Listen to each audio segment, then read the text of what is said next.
Hello, all you lovely people. Welcome to another episode of the Calm Mind Podcast. My name is Birdkeepertoby, and joining me, as always, is the wonderful, my incredible co-host, True Green 7. Ron, how are you doing today? I'm doing good. It's funny because I just saw our guest surprised at the name of our podcast because I don't think we even told him that. You haven't told me. He's heard it. and of course, I like it. That is the voice of our lovely, lovely guest today. Our first guest for the, I'll say it again, the Calm Mind Podcast. The one, the only, Ace Trainer Liam. How are you doing? You like it? I'm fantastic. I really like the name Calm Mind. When you like Ron said, you saw me react like, that's really good. I'd have never thought of that. And congratulations to you both, not just on the podcast, getting underway and being the third episode, but also having the best guest you're ever going to have. Like, you've peaked. Yeah. Well done. We got to stop here. This is the last one. That's it. Congratulations. We're hoping to get on guests like Liam, other people in the Pokemon YouTube realm, but maybe other people all across the YouTube realm to kind of be in this from time to time. It's cool to see your live reaction to stuff. As we're recording this, we've only just this week seen for the first time the incredible graphic that you'll have been watching if you're watching this on YouTube. If you're watching this on YouTube, you'll have seen that graphic. All Ron's doing, absolutely gorgeous. But this week I got to react to it the first time, and I just thought it was brilliant. You did such a good job with it, mate. No problem. Yeah, I wasn't gonna bring it up because people already have seen it for 3 episodes now. But yeah, if you're looking at it right now, if you're looking on the screen, there's this sun that looks like a Minior. I mean, I guess Minior is our mascot. Kinda. Yeah. But Toby came up with that design, really. So does Minior get Calm Mind? Yeah, that's definitely the reason. Okay, that's fair. That's okay. I was going to say, for a split second, I was like, wait. Can you imagine? We just missed that one. But so I think Liam is the perfect first guest because I was basically editing the first few episodes, and I was noticing that Toby and I really don't disagree on anything.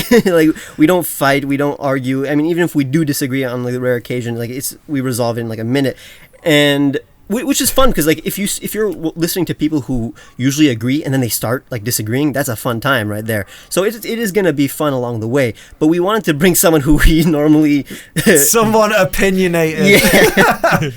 Someone who doesn't have the most sane opinions, at least in my perspective. Sane. I am here to deliver, but already you are taking jabs. Now, I mean, you don't have anything to promote, right? You didn't. We just brought you. I mean, I have a sponsor, but other than that, WTF moments, please watch them. Siri battles, please watch them.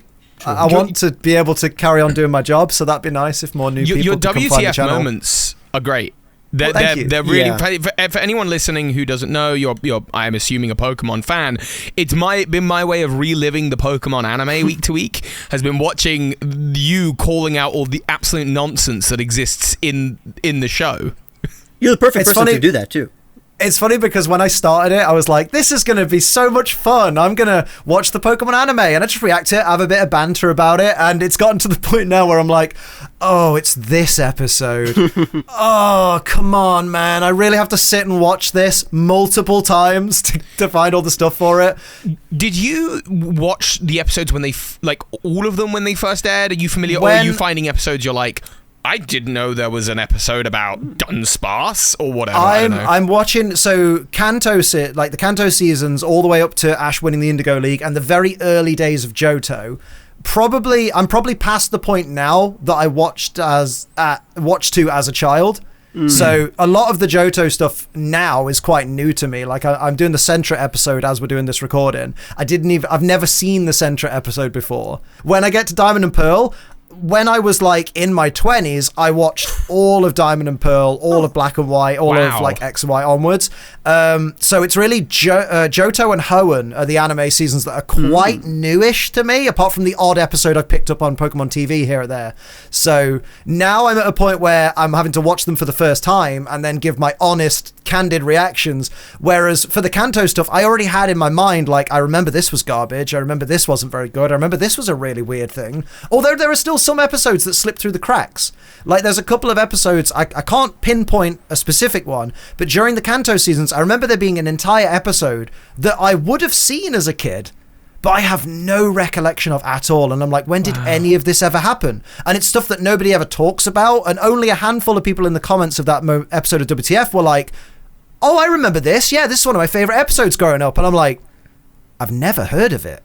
But I must have seen it because I watched Pokemon religiously as a kid, over and over, repeats. What's funny is that I'm trying to remember an episode that I don't remember, so it's not really possible. You're trying to be like, oh, here's what I don't remember. You need to go through on Cerebi and episode by episode, click the thumbnail and go, is that a thing I've seen? Yeah. Liam is probably the streamer that I watch the most, like, on stream. Like, other streamers I watch a lot of clips of, but, like, I actually attend Liam's streams the most out of any streamer. I can confirm, like, I don't always know that Ron's there, but every so often in the middle of like quite a deep conversation in stream, suddenly True Green 7 pops up in the chat and I'm like, oh yeah, Ron's here. Ron's always here. Yeah, so like when I was asking to promote, I just forgot that you stream, even though that's like... well, yeah, and so did I, apparently. I've got a little button, an auto button on my stream deck that lights up with your face when you're live. So now it's telling me that, your lovely girlfriend Tiara Star is live. She's got a little button, and if I hit that button, it just opens up her stream automatically. You told me about this a couple of weeks ago, and I absolutely love it. I don't have time to sit and set it up, but at the same time, I kind of want to because it just sounds cool. Follow a tutorial, literally took 2 minutes. I've got like all of my close friends are on here, and if they're Twitch, if it lights up, I know they're live. I press the button, it opens up in a tab. And does it have their little icon on the Stream Deck button? That's so literally. cool. So right now I'm looking at Tiara Star dressed with the Cynthia cosplay. If I hit that button, it will open up her stream, which is super cool. That's so cool, man. And yours is grayed out, obviously, because you're here. Because I'm right here, baby. You're here recording this. I wanted to ask you about the old episodes, just to go back for like 2 seconds. When you're watching those, because the art style, the voice acting is the same as the original series for a good while, and especially throughout Johto, it's very similar to Kanto, and it was all happening during the time of Pokemania. Do you watch episodes you haven't seen but still experience a sort of nostalgia? Or is it like just totally alien? I'm really interested in this. I will specifically say Brock's voice and James' voice. Like hearing them, it just takes me back to like, 1990s, early 2000s that we're in now for Johto. And it is just very much a wow. It's like I'm just it's like I'm reliving something which technically I never saw to begin with. Just imagine, audience, imagine for a second that there was a Pokemon Brown version or a Pokemon Orange version that came out in the 1990s that you never played, and now you can go back and play it with the same level of nostalgia. Like, it's like that. It's like discovering something years later that's, I guess it's like with... because there's a ROM hack of Pokemon Red that adds in like Noivern and all of the Gen 6 and I think 7, 8, maybe up to 8 with like the old style like sprites or whatever. And that's a similar thing, I guess, because you're going back and you're playing Pokemon Red, but now it's like, oh, but before I go to Lavender Town, I can pick myself up a Noibat, which is, it's that similar sense of like, this is really nostalgic, but also I shouldn't be nostalgic for, do you remember using Noibat on the Game Boy? Because that isn't a thing that happened. The first time I played Heart Gold and Soul Silver, I was already like a late teen, and it was like the first time I ever played through Johto, and it was nostalgic, even though I never played through Johto as a child.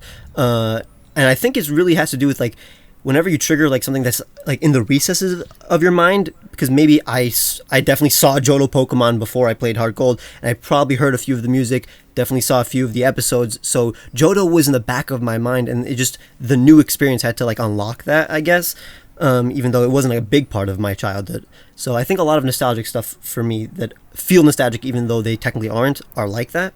It's a cool feeling.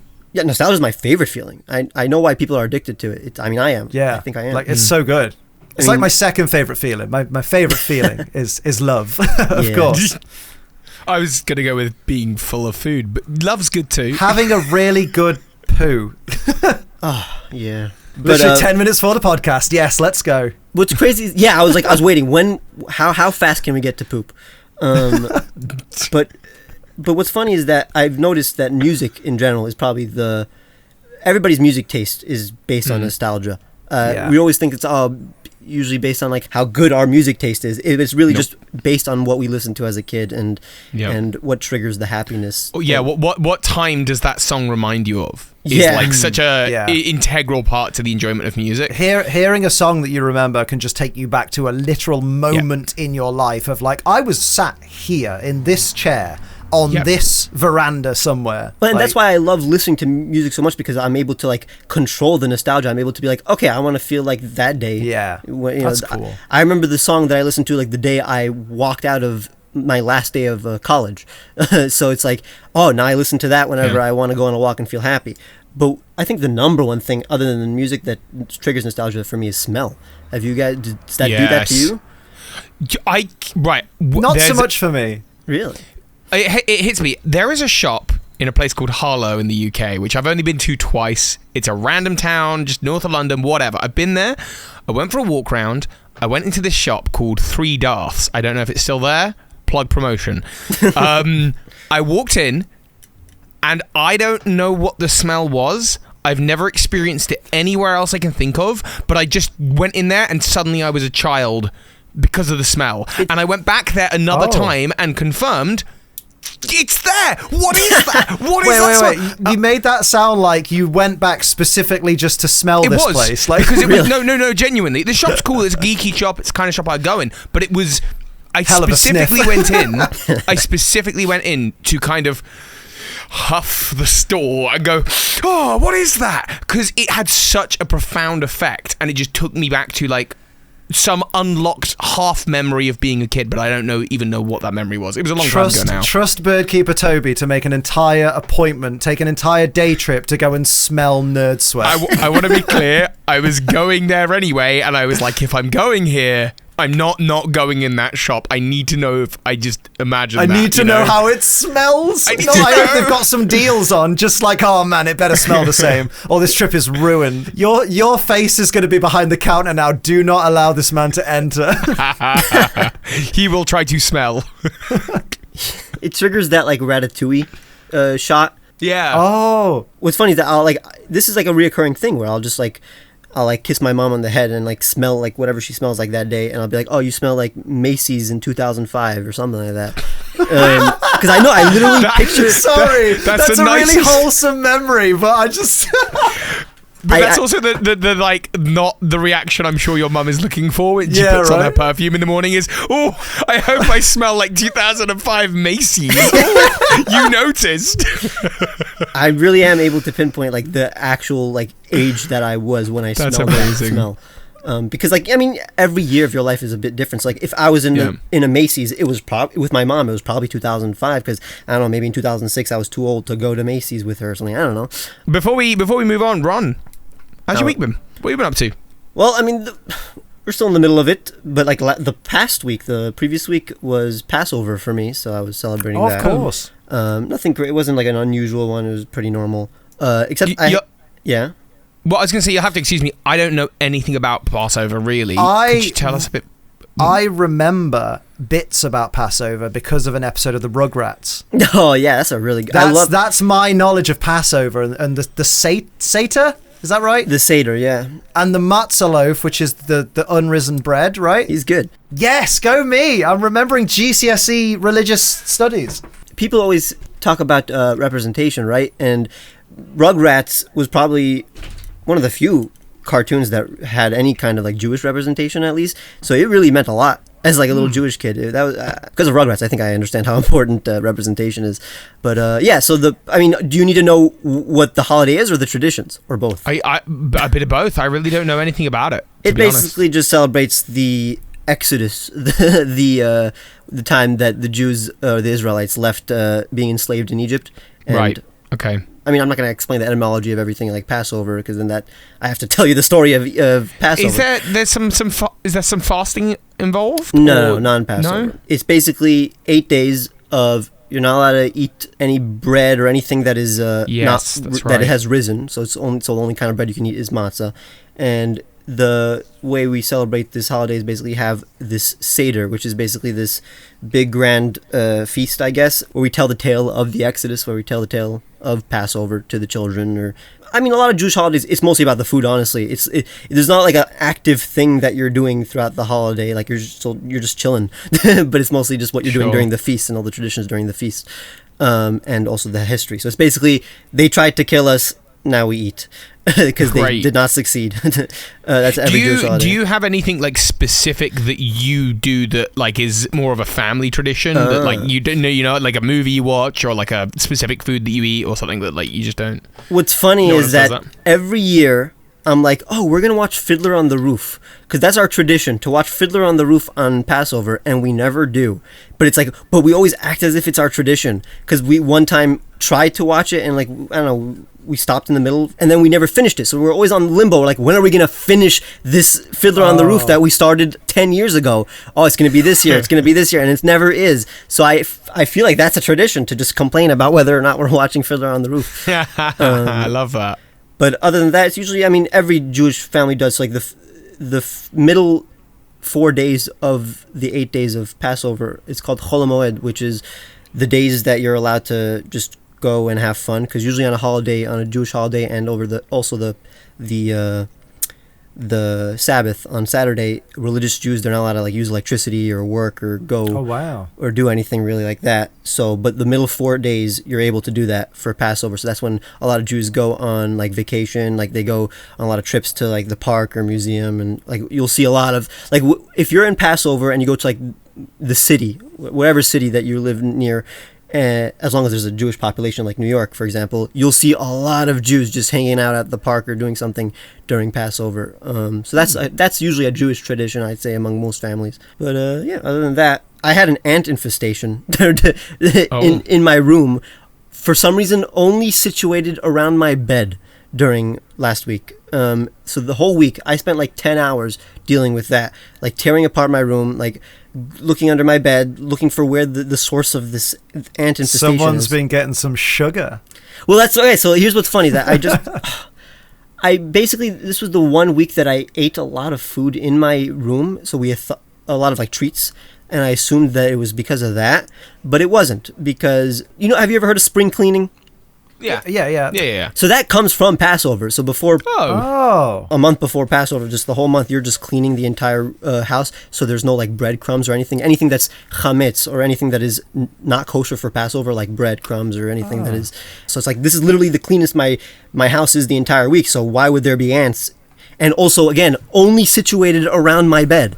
It's nowhere else in my room, and I wasn't eating in my bed. I don't know, man. It sounds like you're eating in your bed. So in the end, we found out the reason is that there's just a hole near the window near the bed. And that's the reason they're not, like, all the ones on the floor are dead, because we did bug spray literally like a month ago. So like all the ones around the floor are dead. All the ones on my bed are alive. So that leads me to believe that they're not coming from the floor, they're coming from the window. And that's how we solved it. And then I just sealed up the hole that I found in the window, and then it's been good for the last week, and I'm happy. I was hoping that you had discovered that you were in fact the real life version of Ant-Man, and that you just discovered your Ant-Man controlling you powers. Were summoning and all them. This army, the great ant god, decided, Ron's the new Ant-Man, sent a legion of ants to you, and you went, get rid of them. Just like... It's not. What's funny is that it wasn't just the normal ants. It was the flying ants. It was the adult carpenter ants. But none of them were flying, because they were. As soon as they come, they land on my bed, and then when they touch the floor, they're touching the poison. So they're all like basically intoxicated, and they're not flying when they're alive, at least. So that was good. I was able to kill every one of them. As someone who hates bugs, like the idea of ants being in my bed makes my actual skin crawl. Like, I'm extremely arachnophobic, so I'm like. Ants, anything with 6 legs, I'm good. I'm like, okay, you can just get out of here. I was just lying down in my bed. I was about to start a new playthrough of Black and White 2 for the first time in a long time. So I was really excited. I was hyping myself up for the entire week. I'm like, okay, I'm going to start playing in Passover, because, I like starting new games during a holiday because it's nostalgic. That's when you usually get new games, I guess. So I sit on my bed. I'm like, oh, finally time to relax. And I see an ant on me, and I just flick it. If it was a spider, I would have ran away. I would have burnt the house. But I just flicked it. I'm like, okay, that's it. I love this idea of you seeing an ant and mistaking its feelers for 2 extra legs and being like, oh wait, sometimes no, that happens. Sometimes that amazing. happens. But no, it's also like the body shape. For example, like a lot of insects, they have the 3 segments, right? Well, so it really, honestly, I think it is more the body shape than the legs, because I feel like if you cut off one leg of a spider, I'm still gonna be afraid of it. But if you gave it one extra furry body, but if you gave it like just a thorax or something that it doesn't have, then that's fine. That's okay. I don't know what a thorax is. Is it a throat thing? I'm gonna Google it. My thorax is hurting. I have no idea what you're talking about. Thorax. Thor didn't have an axe. He had a hammer. Oh, he's got an axe now. Now he has an axe, dude. A thorax is the part of the body of a mammal between the neck and the abdomen, including the cavity enclosed by the ribs, breastbone, and or dorsal vertebrae. Or it's the middle section of the body of an insect. That's the go-to. This is, I think, in 28 years now, the only time I've ever said the word thorax, and probably will be the only time for the next 28 years I'll ever use the word thorax for anything in any context. Now, you wait, because there's going to be a Pokemon that's going to be like a lightning god, but it's also going to be like, it's got some kind of axe body part, and it'll be called Thorax. And you'll be like, I said it. Yeah, like in like a Norway region where we have like the Norse gods and stuff. That'd be pretty cool. I would love Pokemon to do a Norway region and just be like, all the legendaries are based on Greek gods, though. No, but they did that. They did Kalos. They did a what was France up with region. that? Oh, yeah. And then they were like, have some Norse gods. Yeah. That is weird. Oh, well, then it's overdue. Yeah, and actually in Unova, they're like, here's the 3 Musketeers. And it's like, you're working on Kalos right now. Like, you know that you are. So, like, why are we getting What's funny now? is that for Unova, I think it's because to Japanese people, the West is literally every country to the west of Japan. So they're like, Unova is the West. Let's add everything. Like, let's have like a Cofagrigus, which isn't from the Americas. Let's have anything that isn't from Japan. Put that in Unova. I think that was their thought process. I nearly asked if Egypt was west of Japan, and then my brain went, Liam, Africa. Come on, man. I used to love ancient Egypt as a kid. I wanted to grow up and be an Egyptologist, and I'm sat here like, is Egypt west of Japan? Yes.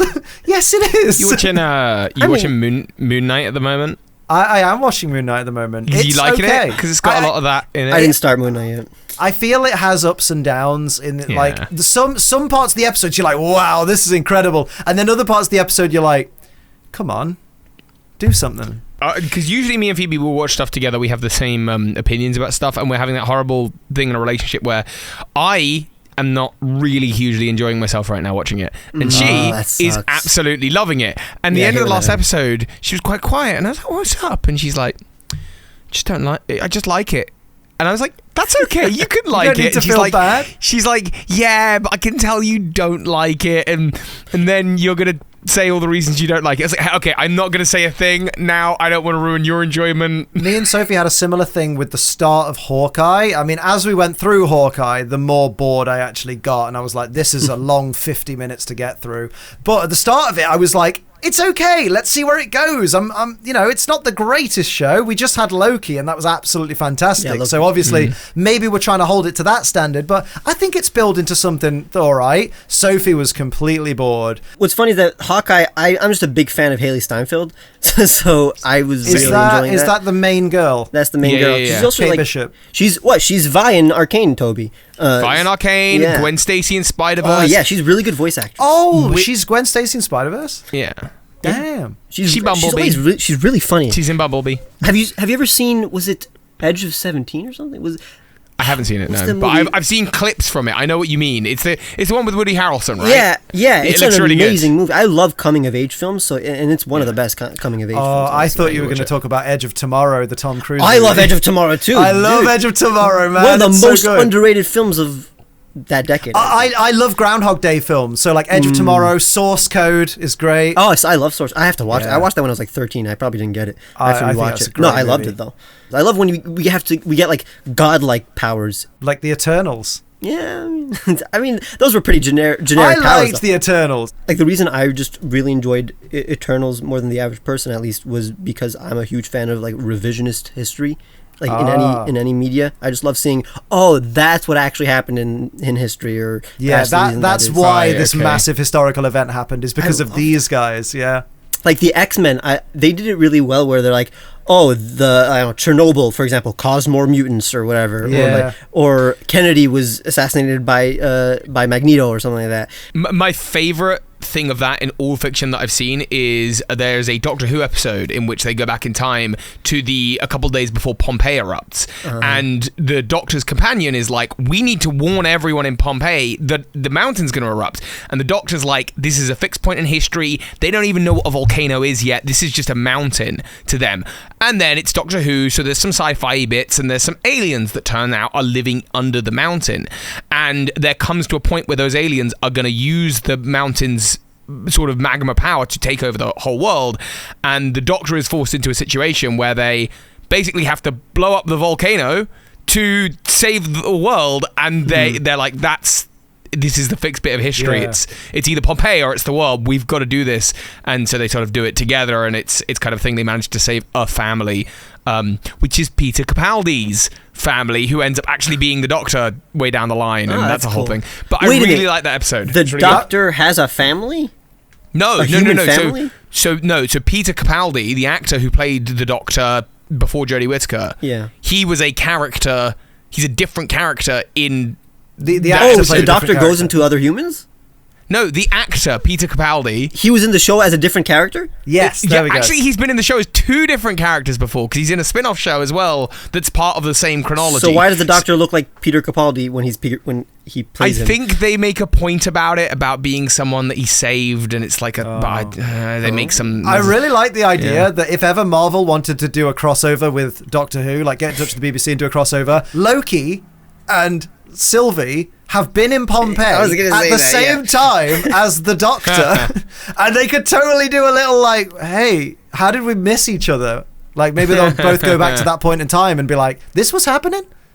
Are we at the point, I was going to say, of randomly... I think we are. You read my mind. We just had a psychic mind moment. It was a calm mind moment. Ooh, I feel calm. Well, you go ahead, mate. Yeah, let's generate that Pokemon. I mean, it's gonna end up in probably the same conversation. We're just gonna go on a tangent from it. I mean, is that what I just witnessed? Oh my word! Yeah, we gotta work on that. I'm the king of the G Fuel ad reads freaking segue. So hearing that was like, oh, it's like watching a train crash into another train in Pompeii and get covered in lava. Famously, that did happen. They found the train as they were digging for fossils. All right, generating the Pokemon. What will it be? Girder with the clown nose. Yeah, what's funny is that whenever I think of Girder, I remember this collab that I did with Liam where we were comparing. Yeah, so we compared all the Unovan families that were, I guess, made to mirror Kanto families. Resemble. I probably said something along the lines of, I like Machamp more because Conkeldurr looks like it has a knob on its head. I like that. No. There's a soundbite. Oh, that's amazing. That's going on TikTok, right? Because like I get like the veins. That's weird. Where is this going? For the other members, it's weird. Oh my word. The protrusion. Welcome to True Green XXX. It's have you know about the new he's all flustered now. The new Snickers. You heard about the new Snickers? That's topical stuff right now. Where are you going with this, friend? They removed the vein. They removed the vein on the Snickers. The vein? I don't know. I don't like those bars. I think they're pretty rubbish. You don't like? Well, I mean, it's probably you guys probably don't like American chocolate. Or something. Wait, that's not American chocolate. Snickers, I'm assuming, is American. We get it over here in the regular shop regular shops. You get everything over here. You know what? I discovered today we get over here raspberry zingers, which are just Twinkies that are raspberry flavored on the outside and they're coated in coconut shavings, and that is literally right up my alley. Yeah, I prefer it over. I've had a Twinkie like once in my life. I definitely prefer the raspberry one. Raspberry zingers, man. That's my jam right there. Yeah, Snickers is American. It's American because it's made by Mars. You know what I just realized? How do we, when we have a guest, so on screen it's literally just me and Toby. what does the guess is not visualized on screen. They're the sun. They're You the know, like sun? the baby face sun in Teletubbies. The baby in the Teletubbies. We'll just Photoshop your face into. We're not going to do that. We like it's our too logo. amazing. Gorgeous graphic. This is a criticism not of Gerda, but of all Pokemon that do this. Where does it get the Gerda from? Oh, yeah. Why is it named after the Gerda it's holding? What if a Gerda wasn't holding one? Would you still call it would the species If a name Gerda be puts the Gerda down, is it still a Gerda? And when it evolves, has that evolved from a bit of wood into a bit of metal into a bit of concrete? Two bits of concrete. I just, and it's a lot to digest. And if there was a regional form, would it still be girder if it wasn't holding a girder? It'd be right. sticker with a big logger. Logger. No, because that's the thing. There are other like regional forms that they changed the entire concept, and the name still stands. Like sandshrew in the snow. Yeah. Not Gerda, but like with Timber. I do remember the first time encountering one, and they place it. It's a really perfect bit of Pokemon game design that I really like. Is right before you go into the normal type gym in Gen 5. Yeah. N is outside and he has a Timber, and you can get Timber in the next area over, but it's optional to go over there if you haven't already gone there. And I just remember that feeling of like getting to the normal type gym, and it was quite difficult because I heard his stats are quite high, and then going like, what do I do to defeat this? Oh, look at that, in my Pokedex there is a fighting type Pokemon. Okay, cool. Where is it?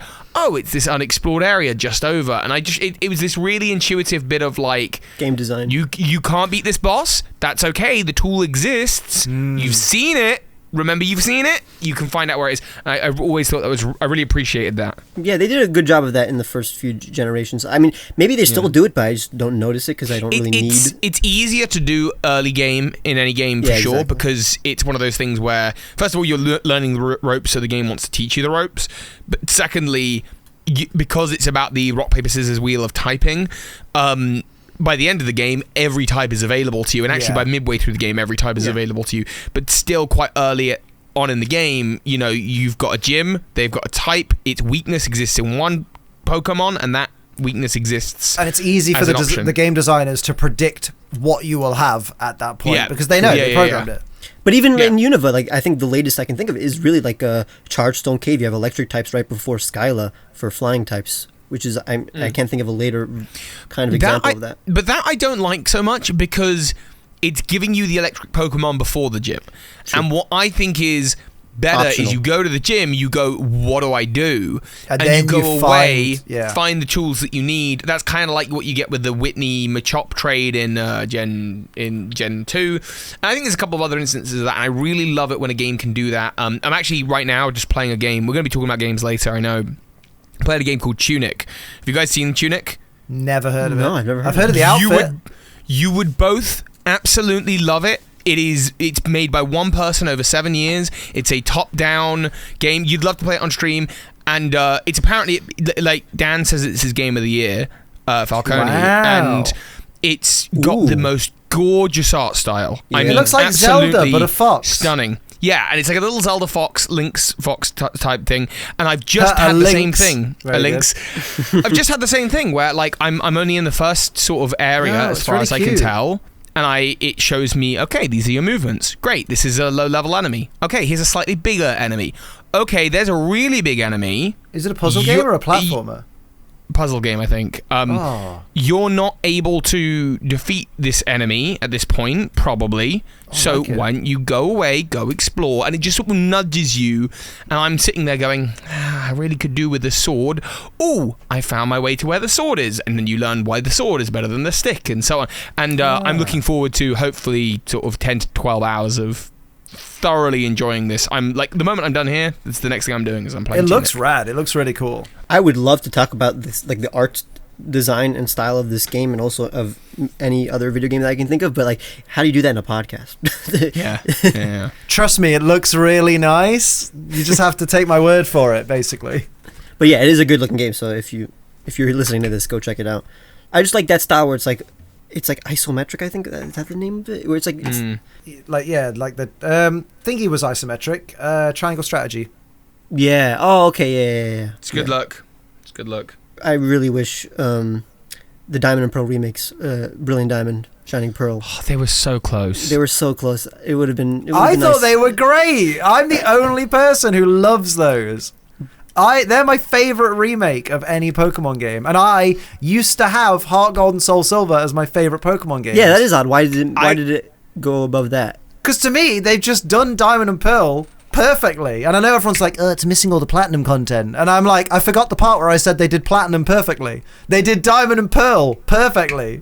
Yeah, I'm assuming you don't like ORAS as much for other reasons, not because they didn't do Emerald stuff. ORAS was boring. So that has to do with you probably just you don't like. Yeah, I don't like Hoenn. Yeah. Hoenn is a boring region. The evil team in Hoenn, their motives are completely pointless. We want to destroy an ecosystem, which ultimately will destroy the world.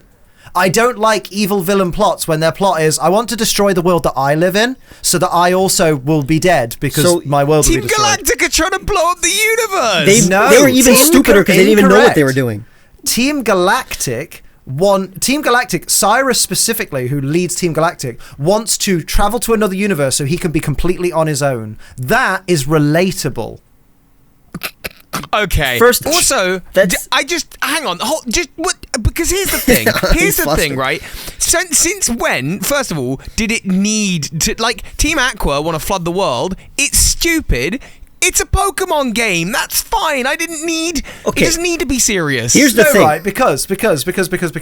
One second, Ron. Because Team Rocket's motives made sense, and that's an enjoyable antagonist because they're like, we want to make money. We want to make as much money as possible. We want to be the mafia. Let's go. Right? Team Flare wanted to kill all the ugly people. That's a motive. That motive makes sense. Like they don't like the ugly people. They want to remove all the people they don't like, and they want to keep who they feel is worthy. That makes sense. Right. And the world. Even then, having a motive doesn't make it automatically good. It has to be but it makes it more interesting to me because if I'm against an evil team who, if they achieve their goals, it's just going to be dumb and they're all going to die anyway. I'm like, well, what's the point? I might as well sit back and let it happen. That's the main thing that they don't know. Archie and Maxie assumed that they could control the legendary, and they just couldn't. Yeah. That really is what happened. They just wanted more land or less or more water. They didn't want to completely end humanity. Yeah, they weren't planning on destroying the world. They're planning on unlocking the Pokemon, using the red and blue orbs to control those Pokemon, to control the world, really, to control the environment in the benefit of people and Pokemon. Yeah. They're trying to be the heroes. Team Magma wanted to expand humanity, so have more land, and Team Aqua wanted to reset the world because they did not like humanity. But both of those options destroy the ecosystems, and the world human race will just die. Humans right now are destroying the ecosystems for worse reasons. Yeah, but we're doing it slowly. So okay, so they were taking it to the extreme. They were taking it to the extreme, and they wanted to do it quicker. That aside, this cannot be a linchpin for you because it's like that's not the reason you don't like Hoenn, by the way. I know. Hoenn overall is just boring. It's just boring. It's fantastic. It's literally one of the best regions. Let me tell you, because someone was telling me my streams Diamond the other day and Pearl are boring about how good they're telling me how good the Delta episode is in ORAS. And let me be that person that says, when you go back and play the Delta episode, which I've done recently, it is boring. And they're like, oh, but we think Zinnia's really cute, though, and we like our waifu. I get it. You fancy the child character, whatever. Do whatever you do, dude. That's not my prerogative, Deoxys is really cute. All you do is you go here, now go here. Oh, by the way, you need to go here, go here, and then fight Rayquaza and catch it, and then fight Deoxys and catch it if you want. And the only good part of the Delta episode is Zinnia's battle theme. Other than that, garbage character. And people go, oh, she's better in the manga. In the manga, Rayquaza kills her and fires her into the ocean. I'm like, that's not the game, is it? That's the manga. Have you watched the Zinnia Pokemon Evolutions episode? That's fine. That was an enjoyable bit of, in the game. Animation. That was basically in the game because you just have to read between the lines and assume, I guess, that context. I completely understand what you're saying about it's just being like basically a fetch quest, right? Go here, go here, go here, go here, go here, cool, end. Fine. Without that, though, Hoenn as a region, I'm playing through ORAS right now, and I'm having so much fun. It's made up of these little circuits, right? The Rustboro Tunnel, the little surfing route between the beginning of the game and then the where the cycling road is, the cycling road itself. There are all these little circuits that go around the region that incentivize you to keep exploring. Go back. Now you've got this HM. Go back. Go and explore this. At least the first half of the region is just that. It's just like, you got a new gym badge. You got a new HM. Go see what you can now go and find that you couldn't find before. Right up until Norman. Maybe it's my attention span, because I find myself in Hoenn being So like, fun. God, why am I still here? Why haven't I progressed? Why haven't I moved on? The progression is basically the same as any other region in terms of the pacing. Yeah, and what that does for me is it makes me feel like familiar with where I am. And it's like, oh, this is the Hoenn region, is this world that I now care about because I've been here for so long. I want to save it. I want to do good things with it. With Diamond and Pearl, I'll be honest, I think that like base Diamond and Pearl are the worst Pokemon games, in my opinion. That's Platinum, right. I think is a huge improvement. I love them. A lot of it will be nostalgia, like, sure, and I get that. Okay. That's fair, because like Diamond and Pearl literally convinced me I liked Pokemon again when I played them. So Fair like enough, I wouldn't be fair here enough. now if it weren't for Pokemon Diamond being absolutely baller. Just of a game. another reason that Diamond and Pearl suck is they brought you to the table. I nearly did a very strong swear at you then, but I held back, so I'm growing as a person. But no, like I don't. The thing is, and this is for all the people that have already commented their disdain for me because I badmouth their beloved Hoenn. I don't care, and I don't mind that anybody else likes it. If you like Hoenn, more power to you. I don't have to play it. It's just I personally, when I play it, I find myself very bored very quickly. I mean, when I'm playing like you Hard do with Gold, Diamond for and Pearl. example, when I'm playing Hard Gold, I'm more bored playing that than any other Pokemon game, honestly. Hard Gold. Wow, I love Heart Gold. Even though I can agree that Hard Gold is amazing. So I don't think how bored you are really, usually, at least in Pokemon, sometimes has nothing to do with the actual quality of the game. It's just literally Oh yeah, based no, on- absolutely. I'm sure there's a lot of stuff I'm missing with the whole Hoenn love, but I'm just like I don't care. I get bored. If I Yeah, get that's bored fine. playing a game, I ain't gonna play that game. You know. like for example, sure. I in think Hard we're all Gold, like that. like the question is what actually makes you bored, because you're saying things that like I can't quantify. Like for example, in Hard Gold, what makes me bored is I can't come up with any original team every time I played, because there's the amount of Pokemon that there are just no, the variety is very limited, and also get the that. trainers, the Pokemon that they use, and also the Pokemon in the wild are also very limited. The region itself is one of the most boring regions, I guess, second to Kanto, because it's basically just the same route over and over in different orientations. The towns are pretty nice, but the actual like routes are relatively I just boring. find with Hoenn, I just don't find myself caring about any of it. Yeah, I don't. But why? Like, what do you? I think is don't the know. I reason? wish I knew, because I go through and I'm just like, man, I don't give a damn that Norman's at the gym. I don't, you know. Do you care about Gardenia or Rourke or something? Like, I don't know. Oh, I don't care about the characters. So okay, so like, it's the same thing. So I don't think that's the reason you don't like Hoenn, because but with you also Hoenn, don't care. I also don't find myself caring about the locations. It's not like I'm like, oh yeah, I'm in Verdanturf. It's like, oh god, I'm in Verdanturf. Great, now I've got to deal But with again, Wally. you keep on I actively don't Liam. like Wally. Liam, you keep on bringing the things that the parts that you don't care for, but there are parts that you don't care for in the other regions. You're just not using that as a negative. You're bringing up Verdanturf. Nobody says Verdanturf is an amazing place. like I brought It's really Verdanturf not. because I can't think of any other locations in Hoenn, because Yes, I you find can. them, no, I actually You know, cannot. Route 113 is like, dude, actually like we amazing. just Yeah, we yeah, both saw Exactly, Route 113. 113. Where is it? Tell me. Ash I've got route. no idea. The It's Ash the room with all route. the ash coming down on it. Oh. And the incredible music. No, because that has stupid trainers hiding in the ash, and I Why hate is that a it. bad thing? Oh, Sinnoh has that! Yeah. So has that worse. The swamp and the snow is even worse. It has ninjas. I love ninjas. That's the reason Liam does not like ninjas. I think we need to move away from this before. I love before we this. just- No, because and Ron knows all about this because he watches my streams. Yeah. Is how long into a debate does Liam kind of Stop caring about the debate. Not get bored of the debate, but yeah, stops caring about Starts the debate and then trolling the starts, other person starts and- saying Yeah. things just to antagonize. I That's do it on what's Twitter funny. all the time. I brought Liam to a podcast because I'm like, okay, now he can't run away from these questions. He has to did it. answer them, and he can't. He still does. He still runs away. It's Absolutely. hilarious. I dodge debate by going, oh, how can I amuse myself? Do you know what? That's possibly a testament to my undiagnosed ADHD, is that I get partway into conversation and I go, oh, I know where this is going. Let's do something else.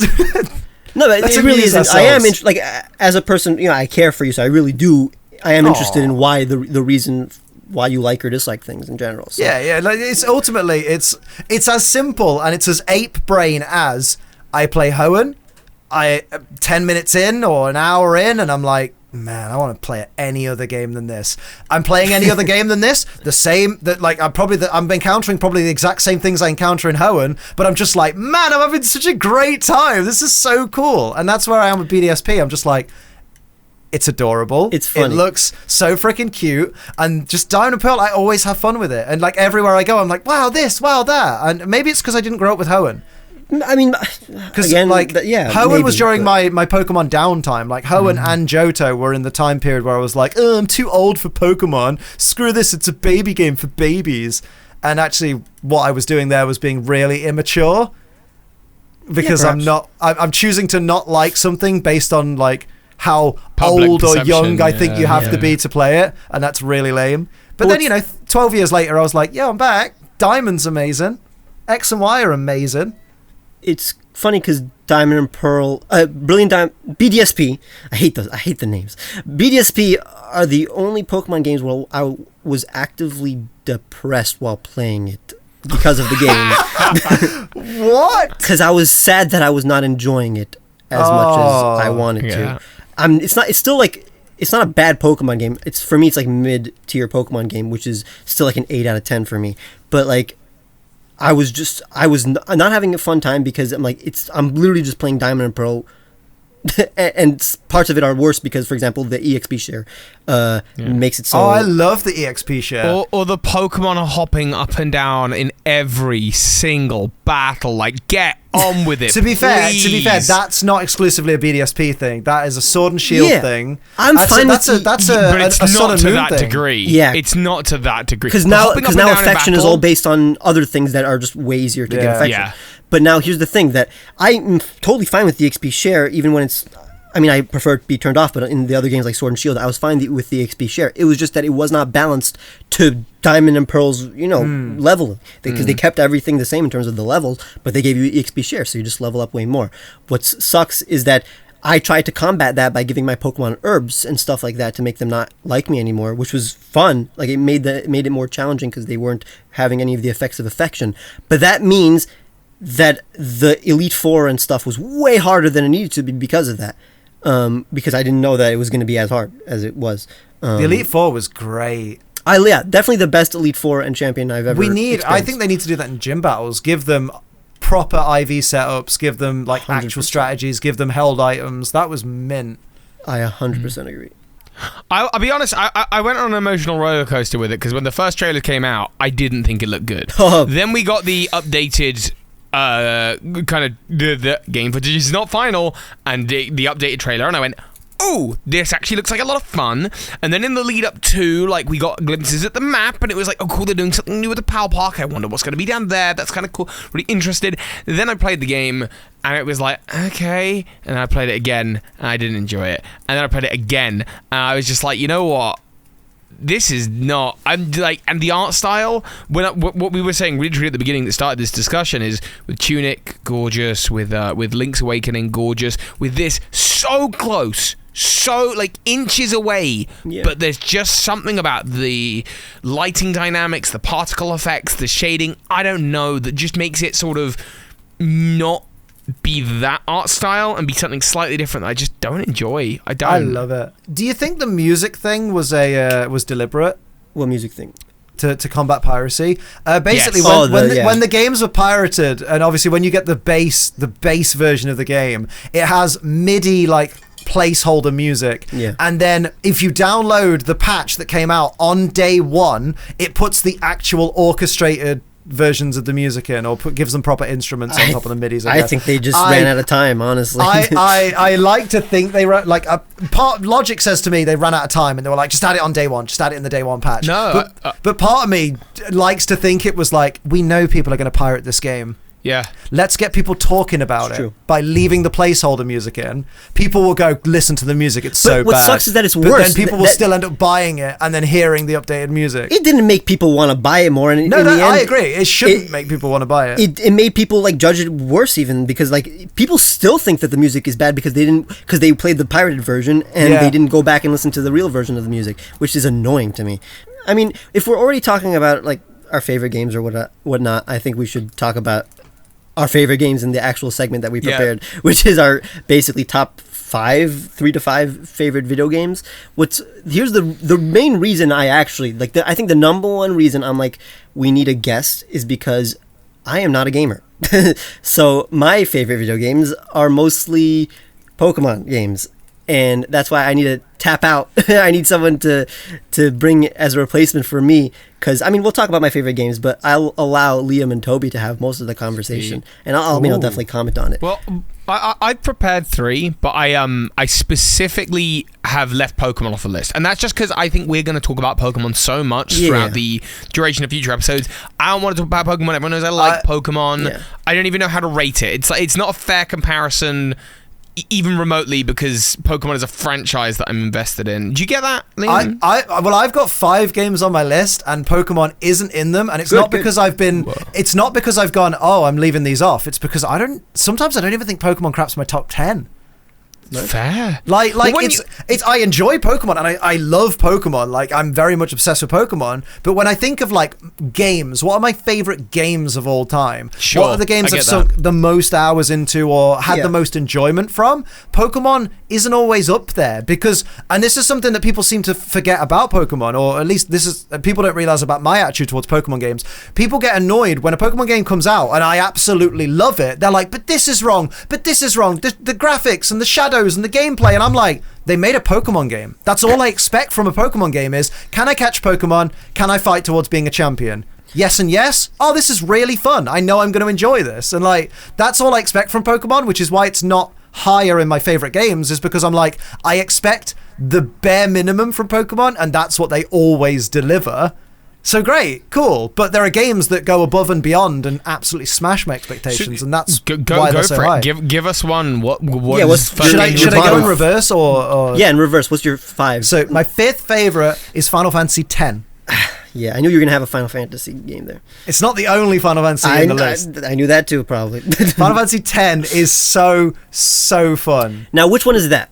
That is the one, the first one that came out on PlayStation 2. So we're talking 2001. Ooh, wow. Okay. It's the one with Tidus, the blonde-haired guy with one trouser leg longer than the other and the big blue sword.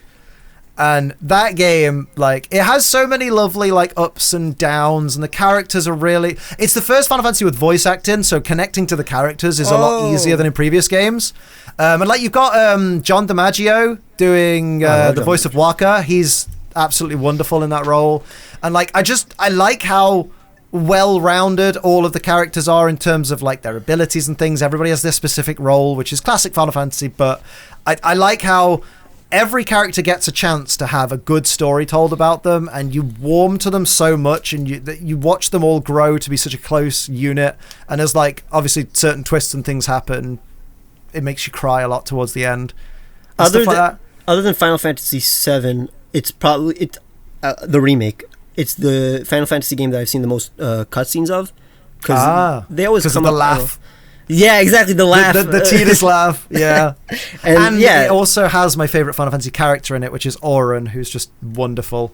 Love Auron. He's super powerful and just like a really fun character to play as, but also like his backstory is super tragic as well, and like you really feel for him, because he loses so much before you've even met him. 10 is the most accessible for new players because it's the old style battle system in the sense that it is a fully turn-based game, but it's not a timed turn-based system, so you can take as long as you want between turns to think about what you're doing.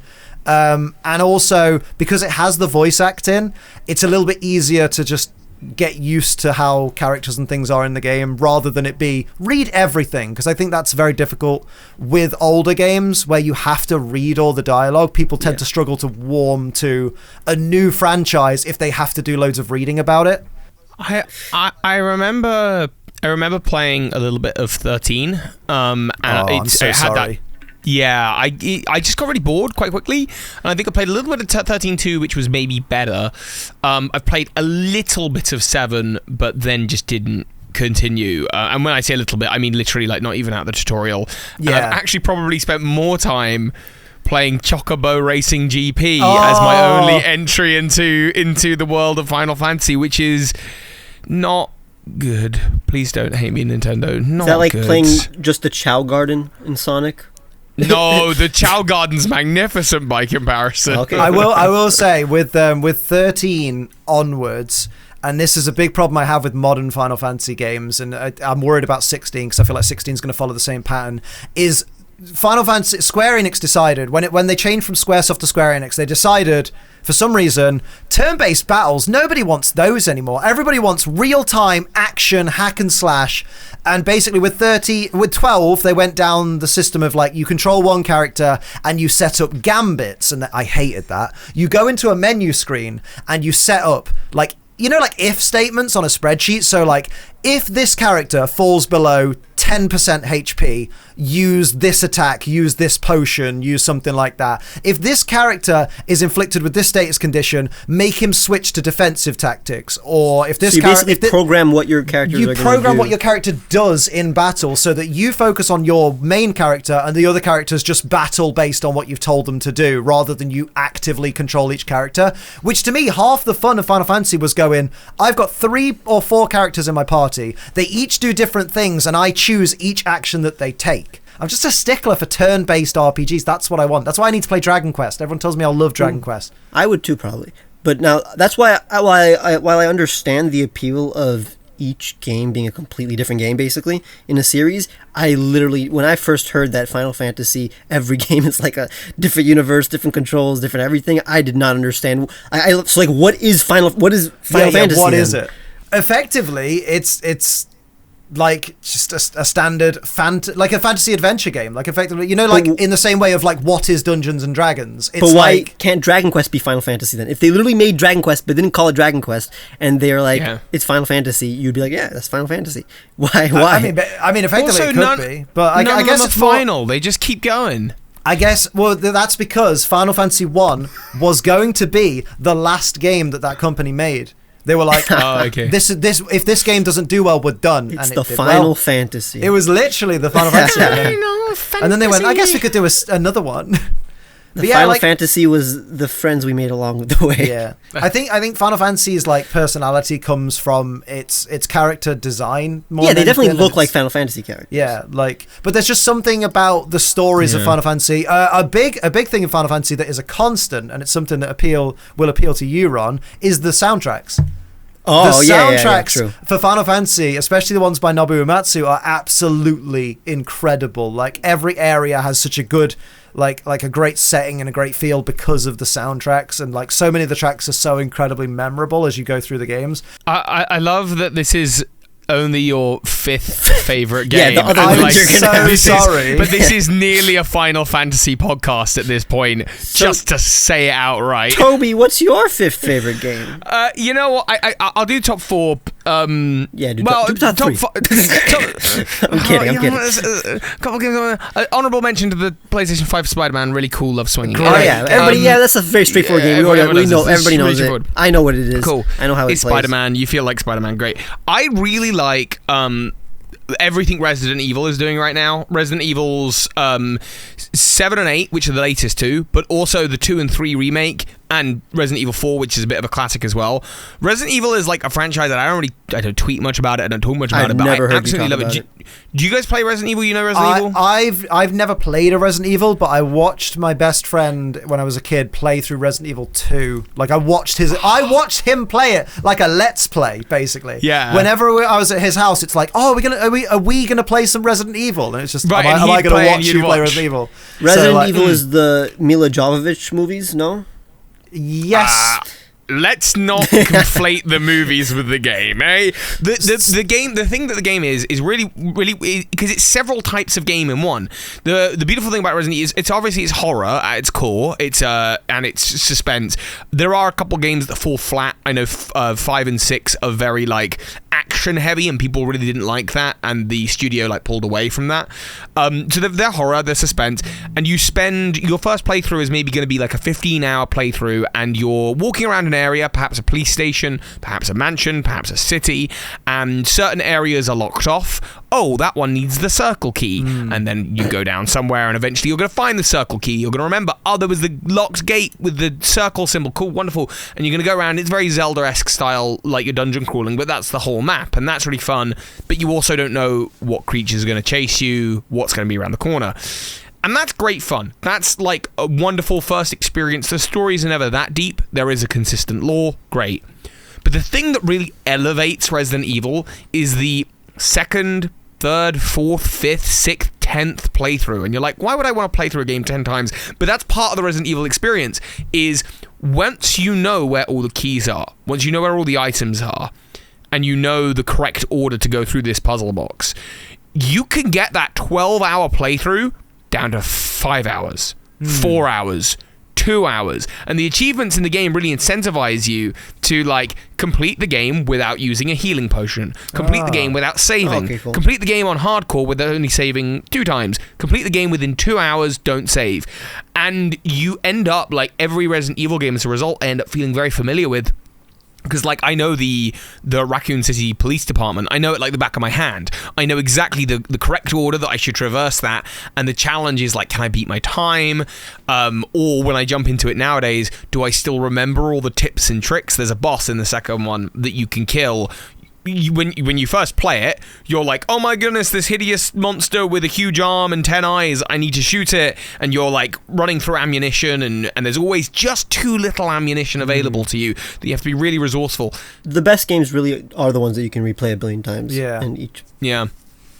You don't play Resident Evil though, so Ron, what are your favorite games? My fifth favorite game is I Need to Go Pee. All right, before I say my thing, like, is there a specific Resident Evil game that you like the most, or? Yeah, because like you did just say that, like the whole franchise. Yeah, but there are some that I so absolutely. There are some that I don't like for sure. It's really hard. Because they all have different benefits, different pros and cons. I think the Resident 2 remake is probably the main one. I've heard such good things about it because it's such a really true remake, right? And if you no, Is it not? It's very much not a true remake. Oh, that's the brilliant. That's bugger me then. I like remakes like that. That's why I like ORAS, by the way. The remakes they're more reimaginings of the original games, and I've not played the originals. I've only played the remake. It's super accessible and a great entry point. 7 is also fantastic, especially if you play it in VR, because it's horrifying. It makes you feel sick. But number 2 specifically, there's this guy, Mr. X. You've probably seen the lady from Resident Evil 7. Yeah, and then there's him, and then there's Nemesis. Throughout the games, there are these characters, the big mutants, that will follow you around the map. And so while you're exploring the Raccoon City Police Department, he's always somewhere on the map. And that element of pressure to the solving the puzzle box that is the police department, that time pressure of you can't stand in place for too long. If you do, you're gonna die. You need to get distance between you and the thing, and you can always hear his footsteps. That stuff drives me mad and louder. It's great. It's really great. Well, this is probably the reason I just don't play video games. I just don't want to be anxious. When I'm playing a video game, I play to not be anxious. Super anxiety inducing. So, okay, well, what games are you playing to relax then? What's your favorites? I mean, my favorite Wii is Pokemon. Sports Resort. Oh, wait. Well, here's the thing. Okay, so again, like I said, I am not a gamer. Like I can't. My way of relaxing isn't unwinding with a video game. So what's your way of relaxing, Ron? Wait. Next episode. But well, honestly, it really is just like, I guess, anime or something like that. But or like Pokemon. But because like again, I just like being able to know everything in the game. I know everything about Pokemon, so it's like I know what I'm doing while I'm playing it. While like if I'm just playing a new game, I've never played the franchise. I was going to say, does that put you off? Does that put you off trying something new then? So for example, is one of the things that puts you off Final Fantasy is I don't know anything about this. There's loads of lore and stuff within each game, and I can't be bothered to learn it when I already have a franchise I know everything about. I get that. Here are the main 2 things that put me off. The first thing is that I don't have the console. I don't have any consoles other than Nintendo consoles, so I can't play it unless it's on a PC, I guess. But even then, I don't know. I've never downloaded. You can play Final Fantasy 7, 8, 9, 10, and 10-2, and I think 12 now on the Nintendo Switch. Oh, really? Nice. Okay, cool. Yeah. They're in the eShop. 7 remake or just 7? No, 7 regular. Because I don't know if 7 remake could run on it. Remake's so good. It couldn't. Oh, remake's so good. Play 7 before remake comes out on Switch. I don't know if it will do. But here's the thing: I already know 7. I already know the plot points of that game. Like I already know the things that happen and stuff like that. But although remake is diverging from that, apparently. You already know the plot points of the next Pokemon game. 8 gyms, win the Pokemon League, evil team. No, because that's the thing. I actually really do like the characters of Final Fantasy VII, and and that's probably the reason I would play that. Yeah. Mostly because I like the story and the characters a lot. But the other main reason is that I get headaches whenever I play any video, even Pokemon. I can't play Pokemon more than an hour. Even my favorite Pokemon games, unless it's like a really, really new Pokemon game. But even then, like Arceus, I loved it, but like I can't play more than like 2 hours, or else I'll get a headache. So I have to always Is it like a migraine thing, or is it overstimulation, or? It's not. It's just I'm prone to headaches in general. Every day I have a headache. But lucky guy. It's.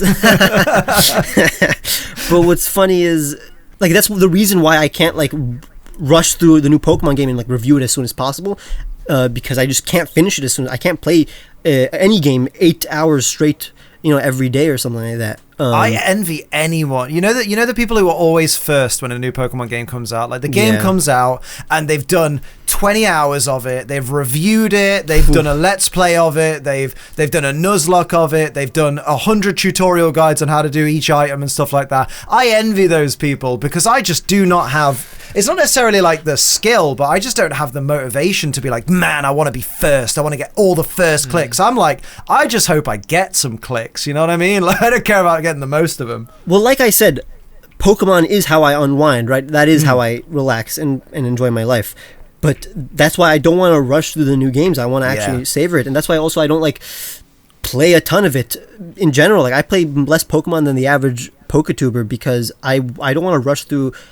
I cherish whenever I pick up a game and replay it again, and it takes me like half a year to replay a Pokemon game because I like the idea of like this being like an era of my life. Or when I played Black and White 2 for the second time, or when I played X and Y for the second time, I remember that era of my life because it took like almost a year. Yeah, it shows how much more attention you pay to Pokemon when you do play then, because like true, yeah. you play Pokemon like a lot less than I do, but you know so much more about the lore and about the characters and about like origins of like the Pokemon and stuff than I do, because I just play through like Pokemon game go brrr, and you're there like absorbing the world and taking in everything as you play it. That's interesting.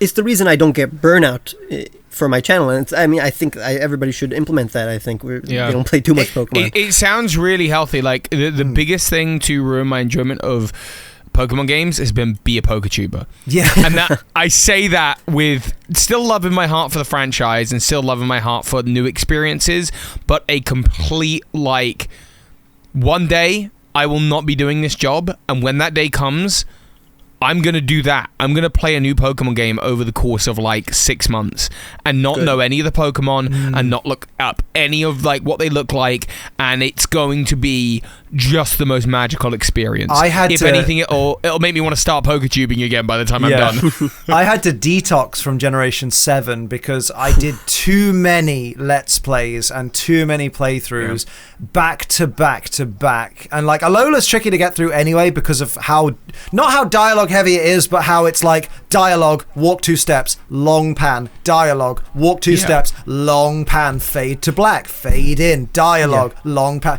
Like that drove me crazy. And I think I did an initial playthrough on stream, like streamed it for like a few days. Then I did a Let's Play on my channel whilst also streaming it. And then I did another like randomized Let's Play right after.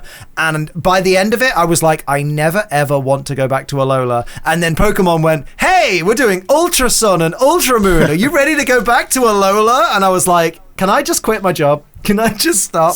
Let's talk about my 5th favorite Pokemon game, because it is... Well, it's my 5th favorite game. There's 2 slots in there, because these both vie for my 3rd favorite Pokemon game, which is Ultra Sun and Moon and Arceus. I guess if I play Arceus more and more over the next few years, maybe Arceus will become my 3rd favorite Pokemon game, but right now I'd say it's tied with Ultra Sun and Moon. We all know why we like Arceus. I like it for the same reason you do. I'm not going to talk about it. Arceus is my favorite of the Pokemon games now. Brilliant. It's brilliant. Crazy. But like if Arceus had like a lot of way more traditional battles and like more of that, it would definitely be in my top. It needs more replay value. Like that's the downside. Definitely, it's my favorite Pokemon game right now, but I am actually currently bored of it. Yeah, I can't. I don't think I can. I've overplayed it. I got every Pokemon, so it's like I already used I already encountered. You got every all Pokemon. 242. How did you achieve that? That's wait, what? There's so few Pokemon in the game, right? 242. Yeah. I mean, I did that in Sword and Shield too. I got all like 600 Pokemon, and it was the first time I ever like completed a Dex, regional Dex, and it was so fun because of the limited amount of Pokemon in Sword and Shield. And also because you can see them I over never Pokemon. want a national Dex back. Sword and Shield really felt like it actually got the number really quite perfect. I think 400 in the base, and then another 200 across the DLC was fine. Although maybe I'd have maybe just done the Isle of Armor and Crown Tundra as one instance of DLC to introduce the other 264 Pokemon, rather than it be like, here's 130, here's 134, like.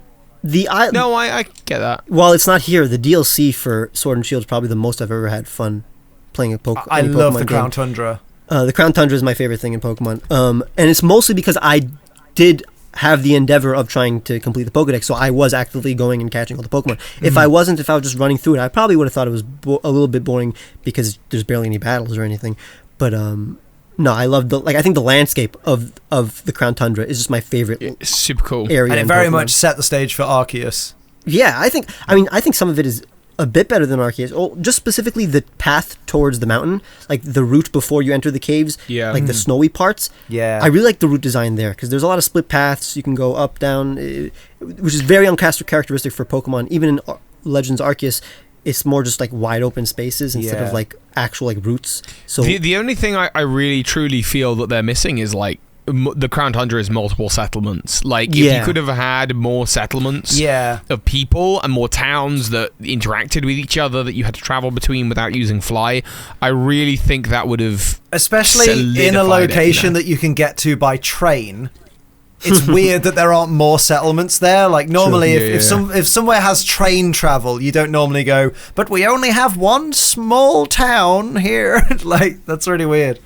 But the reason why Ultra Sun and Moon, not uncharacteristically, but like just it's not one of the most popular Pokemon games, but for me it's one of the best, is I'm a huge fan of Alola itself. I think Alola is one of my favorite regions. It's a beautiful region. I love the culture. I love not the design of the layout or anything, but just the design of each location. There's so much detail compared to any other Pokemon game, even Sword and Shield and and any Gen 8 Pokemon game.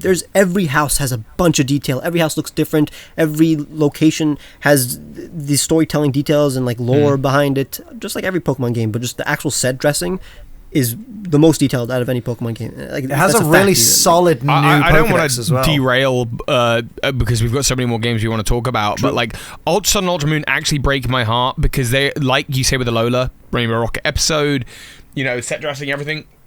They are the game. They get 99% of things right. They get 1% of things wrong, and that 1% is just so much, it makes it hard for me to replay it. Yeah, it sucks. That's how it is. Because I actually think the rest of the game is just phenomenal. It really is. It's behind this barrier, and it's frustrating. And not to mention that it completely moots the point of Sun and Moon. Like, whenever someone says, I haven't played Gen 7, should I get Sun, Moon, Ultra Sun, or Ultra Moon? I'm like, why get Sun and Moon in a world where Ultra Sun and Ultra Moon exist? Well, I'm very annoyed that, like, Sun and Moon has a slightly better plot, and if that's so annoying thing that you have to consider when recommending the two. You have to but if you like the plot, you may want, the original more.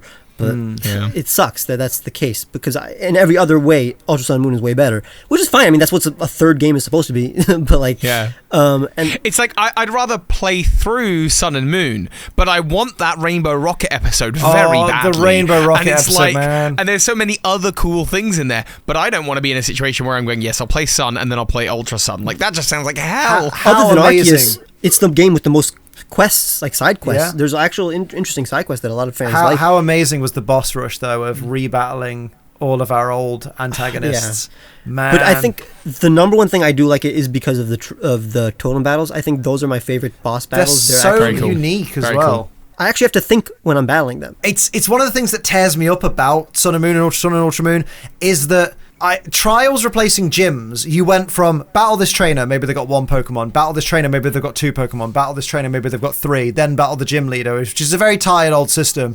But they replaced it with, do a little bit of this puzzle, battle one Pokemon, then battle another single Pokemon, maybe it's the evolved form, battle another single Pokemon, then have the interesting battle. And I'm like, you were so close to having like a really cool feature where we could have had a few trainers in there or something, or maybe fight multiple Pokemon, like a horde of Pokemon or something. Maybe vary what's in the horde so it's not just 5 Zigzagoon or something. But instead it was just like, it's not hard to win a battle against a single wild Pokemon. And that was the drawback of the trials that made them a little bit tedious for me. But the totem battles are amazing. I guess so the game, like the final thing is that it had the most creative stuff. It's just the execution wasn't the best, and that you can't fault for it. If they had the intention of just making a really good game and they messed something up, I can't really like fault them for that. Unlike, for example, I don't know, like Brilliant Diamond and Shining Pearl, they didn't really try anything that crazy awesome, but at least the progression isn't as boring to you, and for some reason people prefer that just because it's easier to replay, even though it's, to me at least, slightly less innovative. Yeah. But yeah. What you got next? What's next on your list of favorite games? 4th favorite game. Wait. Now I have to think because it's been a while. Wait. 3. Metal Gear Solid 2. Now, what makes it different than all the other Metal Gear Solid games? Well, Metal Gear Solid 1, whilst the story is absolutely incredible, and like it is, I will stand by that. Metal Gear Solid 1 is one of the games that people need to play like before they die. Like, it's just such a great experience. But I do find the gameplay is a bit clunky at times, like aiming and stuff, because it's like a 1997 PS1 game.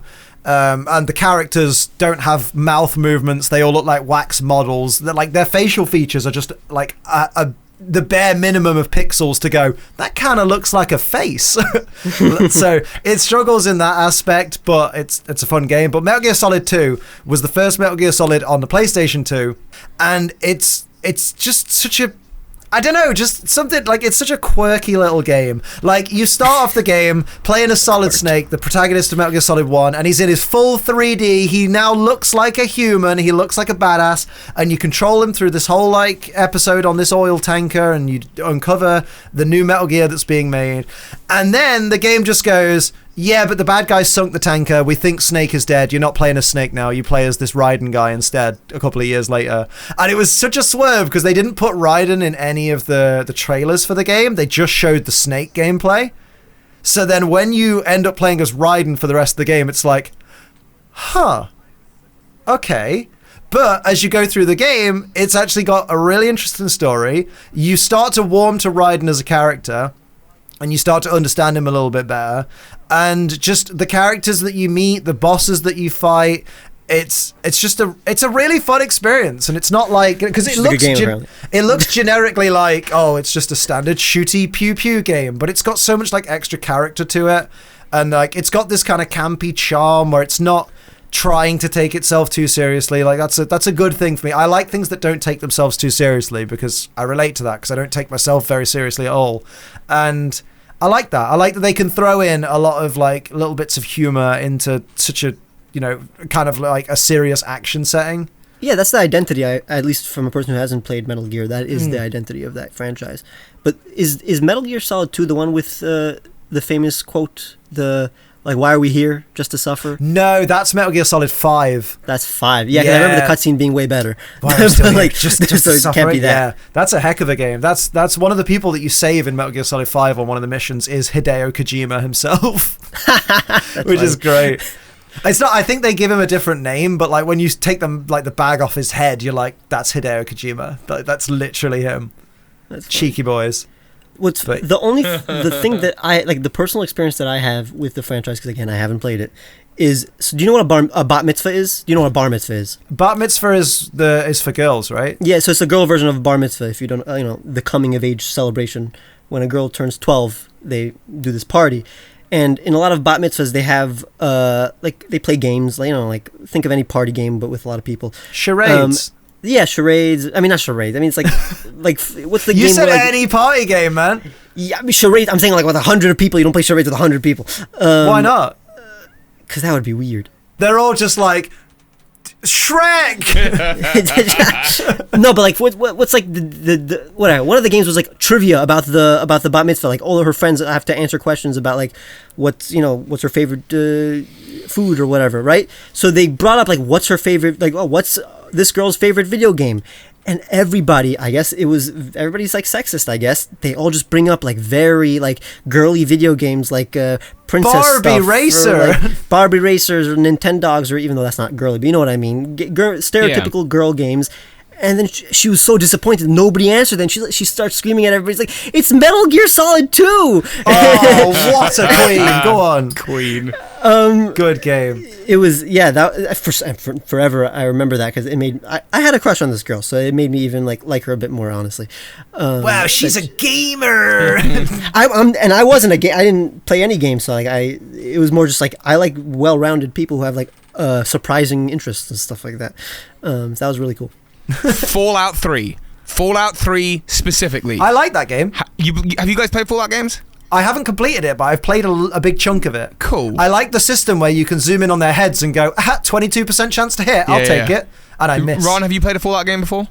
Toby, if our relationship is going to continue... He's not a gamer! You have to understand that I only played Nintendo games. Okay, fine. Fallout Listen 3 to Ron. exists in the Capital Wasteland. It's post-apocalyptic America. The nuclear weapons went off in 2077, and in a big war against China versus the Americas, and nuclear warheads went off everywhere, and you are in the post-apocalyptic Fallout. By the way, Toby, sorry. When I say I'd never played these games, I do know the plots of almost every famous video game. Did you know Liam Neeson is your dad? For those in the audience who might not know, for those who I know this. No, you're totally correct in doing what you did, but like in general, like, I love video games. I just don't like playing them. Sure. Well, the most bizarre statement I've ever heard in my life. I love that. That's such an oxymoron. I love games, but don't. Well, I'm an artist. I enjoy the art of video games. I enjoy the characters. I enjoy the stories. I love fiction in general. Did you say artist? Yeah. What I love about the world of Fallout. That's an IT crowd joke, guys. Is it's role playing, and it's one of those role-playing games where obviously the choices that you make really feel that they impact the world. If you start a new save and you go through it again, you start the game in an underground vault, and you come out of the vault, and you have the entire map, and you can just go wherever. There is nothing stopping you from going to the furthest northeast corner, or the lowest southwest corner, or detouring, or following the main story, or following side plots. You'll meet characters, they'll give you quests, and the ones that interest you take. Or maybe you just discover a random building, and you're like, I'm gonna just kill all the super mutants in here, and see what's in the building, and you find that you're actually in part of some other quest. And what happens is usually, if an area is meant for later on in the game, the enemies are more powerful. But if you can outmaneuver and outsmart them, there's no reason that you can't take on that area. And so really, the story is yours to tell however you want, to go on for however long you want. And what I love about the world of Fallout is, number one, it doesn't take itself too seriously as well. There's a lot of humor and fourth wall poking and that kind of thing. It's got a very specific 50s aesthetic that looks really nice in post-apocalyptic. Yeah, I am a big fan of that aesthetic, actually. Really gorgeous. But the other thing that I like is that you can... I've played it probably about a dozen times, and I love that. The problem that I have is that, like any of the other games, in that genre, the more times you play them, the less options are new, and thus I'm now at the point where, like, really, I've got everything I can get out of Fallout 3. I'm just waiting for a new one to come out, and unfortunately 4 did not itch the spot. New Vegas was good, didn't quite itch the same spot. Skyrim also definitely itched that spot, but just something about the world of Fallout I really like. Fallout 3 was the first place that I ever heard the song Dedicated to You by Sammy Davis Jr., because that plays a lot during that game, and that's one of my favourite songs ever. There you go, there's a little tidbit of information. There you go. See, I speedrun mine. Not the games, my on my list. That's number 3. No, but I really, in general, like, I love the atomic, like, 1950s style in anything. Yeah, it's really cool. Like, that's why BioShock's so good, because like it's got very similar, the 50s vibe. It's like a mixture of like that with like the steampunk, I guess, the BioShock. But yeah, fourth favorite game is another Pokemon game. Again, I'm not going to talk about it. Everybody knows why people like it. It's Pokemon Emerald. I'm just a big fan of the Battle Frontier. It's the Pokemon game. I'm a Hoenn boy, Hoenn baby. Hoenn. And Although Hoenn is no longer my favorite like region. It's I I think love it. Unova. But Emerald, is the game I played the most out of any game.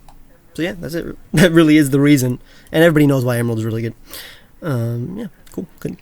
Sometimes people can't accept, when someone's reason for like liking something is really simple. It's literally as simple as, dunno, I just like it. Sometimes people really struggle to accept that, and they're like, no, you have to give me more of a reason to understand why you like it. And I'm like, bruh, like, I mean, I like. Why do you breathe? Like, here's the difference. So like, I am a huge fan of the study of preferences and like why people like a thing or are drawn to a specific thing. So I do enjoy hearing people's reasons, but yeah, we just don't. Yeah, but you're not the kind of person to get mad when someone can't give you an answer. Yeah. But there are people out there that genuinely are like, no, that's not good enough. How can you say you like it if you don't even know why? And you're like, have you ever liked anything? I do. yeah, I'm only angry when people dismiss a thing and can't say why they don't like it. And even then, I'm grinning from ear to ear. A big grin for the audio listeners. A big grin just appeared on Liam's face. I mean, I'm not gonna get angry, but that's the only thing that like pickles my my peach.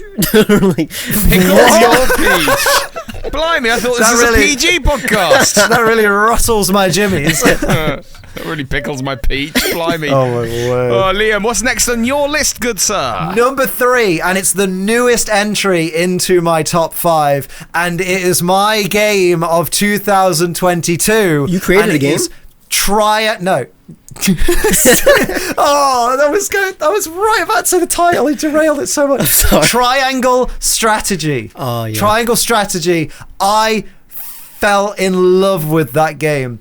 So that game, when it was advertised, it's a bit like Final Fantasy Tactics in that it's an isometric turn-based strategy game and like strategy RPG.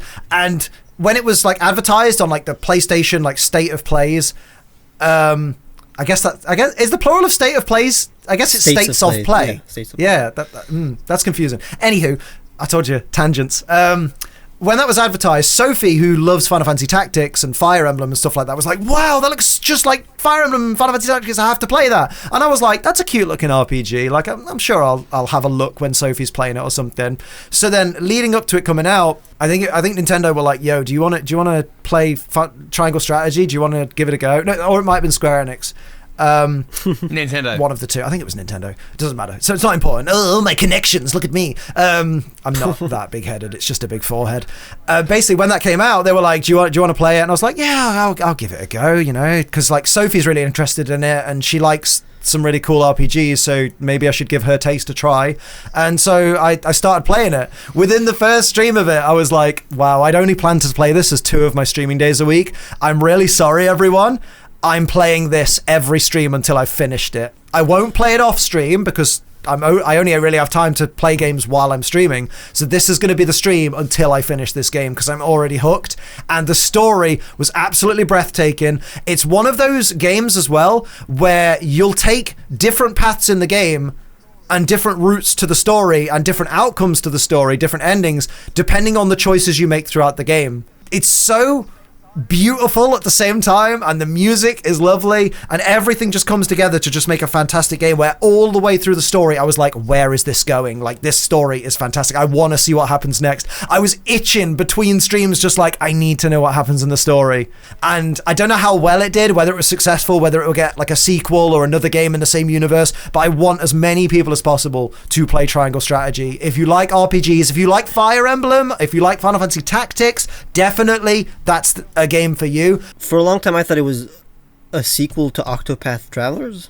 Yeah, because it looks a lot like, it's a very similar art style to Octopath. Is it not even the same company? I think it might be the same publisher, but possibly. Because I love that style.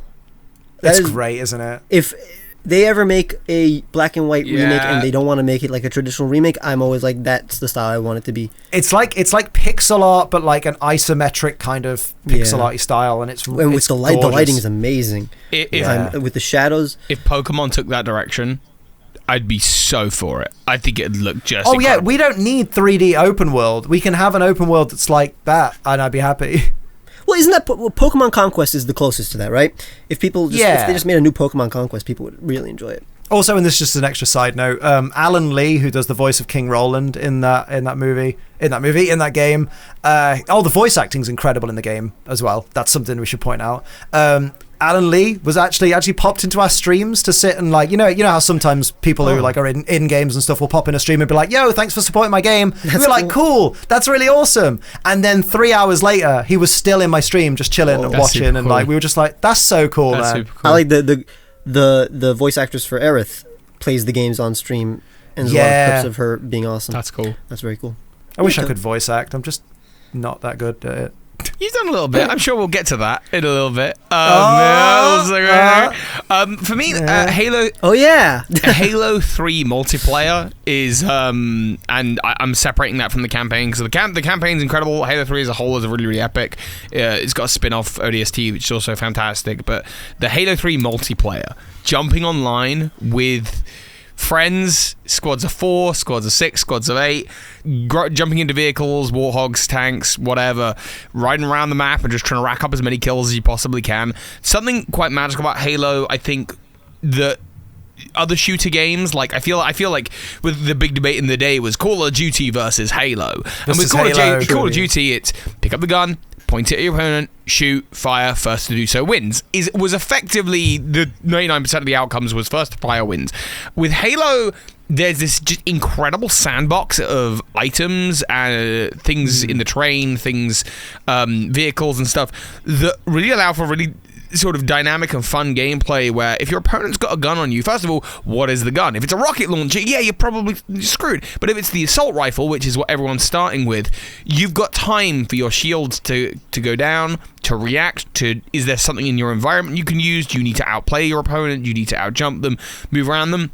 That was always really, really fun, but then the thing that really brought Halo 3's multiplayer to the forefront was the custom games for me, which are... Halo's got this mode called Forge Mode, where it clears out the map, or you can clear out the entire map, and you can put anything anywhere. And people made wild custom game types. So there's one called Jenga, where one person is the attacker, and they have a bunch of... sort of gravity lifts in front of them that they can throw items onto, and that they can use their hammer to throw items onto this gravity lift that heads towards a tower that someone's made called the Jenga Tower, and all the other players are standing on the tower, and the aggressor is just trying to knock them off the tower. That's it. It's really simple but dumb fun over Xbox Live. So Fortnite thing. So Fortnite. It's a bit. It does sound a bit Fortnite. How does it sound Fortnite-y? What have I? Because Fortnite, you build towers. Other than that, that is the whole thing. You build in Fortnite. Well, you don't build anymore in Fortnite, but okay. Do you not? No, but you can. But there's a no building mode is the current thing. But it's like Minecraft no building mode. Yeah, it really is. Take all of the personality out. But one of the big game types in Halo is called Infection, where you've got one person is the infected, the other players are not. The infected infector. player has to go and the moment they kill someone, that person is also infected, and so you have 3 minutes to try and survive and be last man standing. But there's so many variations on that. There's one called Fat Kid, where the game type goes for 16 minutes, and the Fat Kid is called the Fat Kid because they're incredibly slow. Their movement speed is reduced, but they've also they've got all of the shield. They've got all the shield. There are other things that are slow. You don't have to say they could have called it Turtle Mode, but they went with a really problematic this is name. 2005 Xbox Live. I didn't make it. Oh, it was a different time, was it? But they're also fat in that they've got increased shield and health, right, to an enormous degree. Okay. They move incredibly slow, and they're... Wait, so you mean they have more shell, like a turtle? So they didn't have to call it Fat Kid at all? This isn't working. This backtracking is not working. Look, I didn't make it up. That's just the game type name. I know adults did not come up with that name. You're quite the expert. Like, a kid made up that name, not an adult. But in that game type, what will happen is there are a number of obstacles. So you put all the player characters in a tunnel, and there's lots of obstacles that they have to get through, and the zombie, the infected, is slowly walking towards them with a one hit kill weapon, slowly just sort of pacing towards them. And it's the humans, the survivors' jobs to just break through the barricades and keep on putting distance between themselves and the infected. Or they can risk trying to kill the infected by getting behind them, and one punch to the back kills them.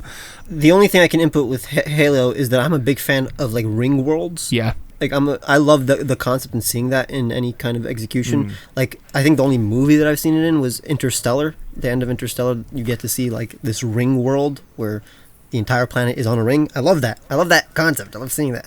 So my second favorite video game of all time is my favorite Pokemon video game of all time, which is Pokemon Black and White 2. I mean, right now everybody kind of seems that's their favorite Pokemon game, so I don't really have to explain it. It really just has the balance of everything that I love in Pokemon.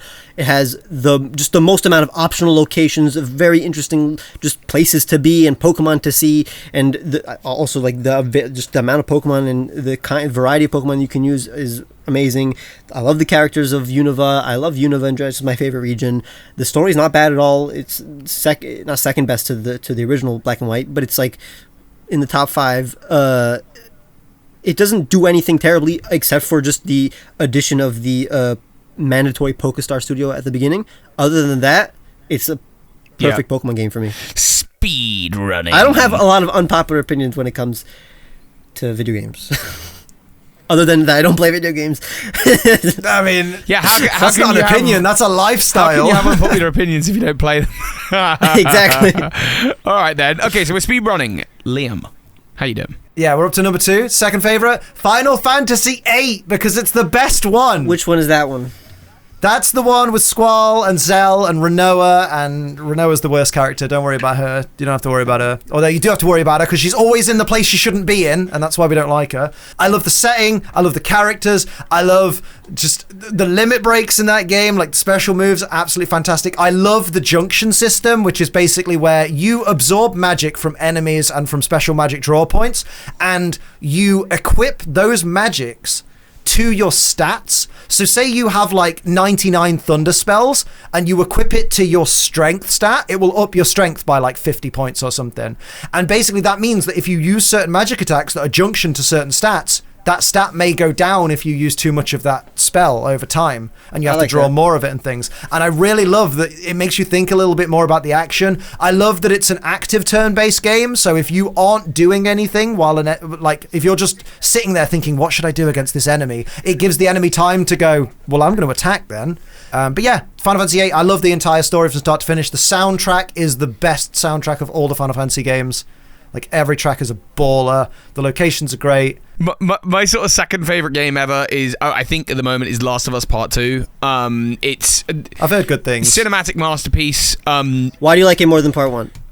It's challenging. I don't mean the gameplay's challenging. I mean emotionally, it's really, really challenging. It's challenging to get through. I mean, it is challenging to get through, and playing on a harder difficulty is very rewarding, but emotionally the story is very difficult to get through because it tackles mainly with the subject of sort of tribalism, and how when we say, hey, I like Liam, I like Ron, these are my people, when you go out and do something that's wrong, as much as we want to say that we're like virtuous, wonderful people, actually there's a lot that we would justify our friends doing because they're us and we understand us and we hate them, and that's what nationalism. That's what it really sort of this tribal mentality is what the game deals with by putting you in the position of, in many ways you're playing the antagonist, but in many ways the hero was already the antagonist from the get-go, and that's something that's prevalent in the first game as well. And the first game makes you realize by the end is actually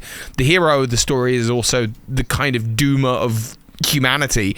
And what you're playing in this story is, it's beautifully crafted. The world is gorgeous. The attention to detail is phenomenal. I could go on forever about it. But fundamentally, the character relationships, that's the thing at the core of it. And how much as a player you're going to get behind that. What was great from when it came out is it was quite controversial. Some people loved it. Some people hated it. And the discussion that came out of that is the thing that has made me not stop thinking about the game for a year and a half.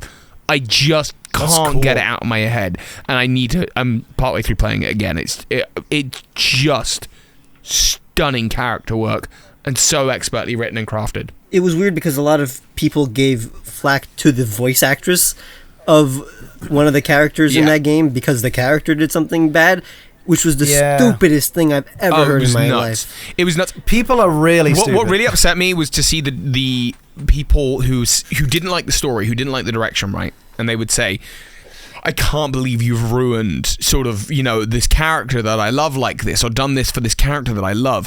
And I saw an interview where the lead voice actor was saying, let me assure you that there is no one on the planet who loves this character as much as me, the person who plays this character, and who cares about this world, and who cares about... They were so narratively driven, and I think the fact that it was divisive is the point in why it's a huge success. Not that I can't find flaws with it. I absolutely can. There are bits of the game that I really don't like, whatever, but it is nothing less than a masterpiece. Like, the negativity, I think the people who really didn't like it, they've either gotten over it or they've moved on to other things. I had a viewer who said, I don't want to pay for the game because I don't want to support the politics of the game.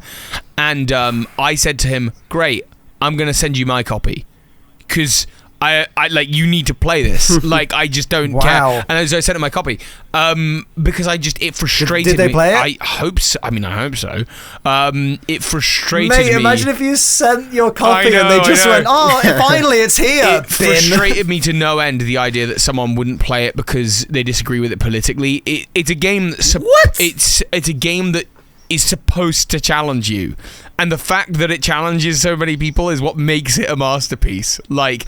I don't even know necessarily where I land on a lot of the things in it, but it gets me thinking. I think it's good. I think it's really healthy. Go on then, Rum. What you got? All right, so Tetris. It's my favorite video game because my fourth and fifth were together. Sure. That's why I'm saying my favorite. Kirby's Pinball Land. No, it's Breath of the Wild. Oh, really? Oh, okay, cool, yeah, cool. good game. And again, like, everybody likes Breath of the Wild. All the reasons I like it, you like it too. I say it every time it's mentioned in my streams, like, Breath of the Wild. It's not my favorite game of all time, probably not even on the list, but objectively, it's one of the best. Like, it's the best game on the Nintendo Switch, objectively. Yeah, definitely. It's great puzzles, great action, great progression, like, good story. Coming from a person who literally just doesn't play video games, it was just... I had no problem playing it. I don't play Zelda games. Like, I've literally played Link's Awakening, the remake, and I only played that because I played Link's Awakening as a kid, walked into the first building, dumb kid, couldn't figure out how to get out of that building, so never completed the game. So I played Link's Awakening remake because I was like, might as well finish what I started all those years ago, 20 years ago, whatever. And then I've played Breath of the Wild, which I played before the Link's Awakening remake, and other than that, I've not played any other Zelda. Got no interest in Zelda really as a franchise, but Breath of the Wild took my breath away of the wild. And I played... The only other Zelda game I played was Wind Waker. I played half of it. Just not big spoiler alert. Really that's my favorite game. That's the game I'm going to mention next. So we'll just talk about that. Of all the Zelda games, that's the one that looks the most appealing to me. Cool. Yeah. I also regret not finishing it. There was no reason I stopped. It was more just... Again, I'm not a video game person, so like even just like battling a final boss, it just gave me a headache or something like that probably at the time or something, and I just didn't continue. It didn't make me feel. It made me anxious probably. While Breath of the Wild, it was easier to play than Pokemon in terms of like relaxing. I never got a headache playing Breath of the Wild when I always do playing even Pokemon. That's great. I could play it for 3 hours at a time, which is like the maximum, and I'm always I always look forward to just like relaxing when I do play it. I mean, we got a sequel coming soon. Oh, I'm so looking forward to that. You're right. It's going to be so good. I'm just honestly, I'm more hopeful for the Wind Waker port. Wind Waker is my favorite, and it's one of those ones where why do you like it? I don't know, because I do. I feel at home in the Great Sea. I feel like I know those islands. I know those people. At some point, I play it yearly. In my spare time, if I ever get spare time, I'm going to go and play Breath of the Wild again, and I want to beat all 120 shrines. Wow. So I love puzzles. I love figuring puzzles out. I'm not good at figuring puzzles out, but I like bashing my head against the wall until I figure it out. Breath of the Wild is one... Like, I could agree that Breath of the Wild is probably, like, objectively better than Wind Waker. Wind Waker is just, like, a preference. And I think that's the way that a lot of Zelda games work, is that, like, Ocarina of Time and Breath of the Wild are both sort of, like... these pinnacle defining moments of their age, and the Wind Waker and Majora's Mask and Twilight Princess and Skyward Sword, these are all like riffs and variations on Ocarina of Time, and I suspect that future Zelda games, including Breath of the Wild 2, will be riffs and variations on Breath of the Wild. And so Wind Waker just happens to land as both my preference, but also a place of nostalgia for me. But I love Breath of the Wild. Same with all games, though. Like, I think that's the same with all games in the sense that, like, you can recognize when a game is a masterpiece, but that doesn't automatically mean that you go, oh, that's my favorite game ever. Like, Heart Gold, Soul Silver is better than Legends Arceus or USUM, but I like them way more. All right, well, I guess that just leaves you, Liam, to wrap us up with your final game. My favorite game of all time. It's technically a tie, but it's because one of them is like very nostalgia based, and one of them like they're effectively the same game. But it's Oddworld: Abe's Exodus and the spiritual remake, like the spiritual reimagining of Oddworld: Abe's Exodus, which is Oddworld Soulstorm. And man, I love the Oddworld series to death. It's tattooed all over me. I've got my Abe in the background that the audio listeners can't see, and I'm getting a bunch of new models from this model guy because like I'm just obsessed with the series. And Oddworld just has such a great setting, such great art style, such good lore behind it as well, and like it's a franchise I've loved ever since I was a kid. Like Abe's Exodus, when I played it as a kid, is like my favorite game until 2021 when Soulstorm came out, because it's my favorite. Like I love the 2D side-scrolling puzzle aspect. I like it. It fits really well, and it allows them to have like really beautifully rendered like artistic backgrounds in such simple gameplay, and like the puzzles are fun to work out. The characters are very like quirky. The whole theme of everything is very, very dark, but at the same time there's a touch of sarcasm to everything and a goofiness, and that carries over into Soulstorm, which is, you know, that they're coming off the back of Abe New and Tasty, which is the original Abe game, Abe's Odyssey, made like beat for beat from the ground up. But then this time they went, now that we've got people back into Oddworld, we want to take the story in the direction we originally wanted to. Because originally, when they made Abe's Odyssey, the studio went, right, you've got 9 months, make a sequel.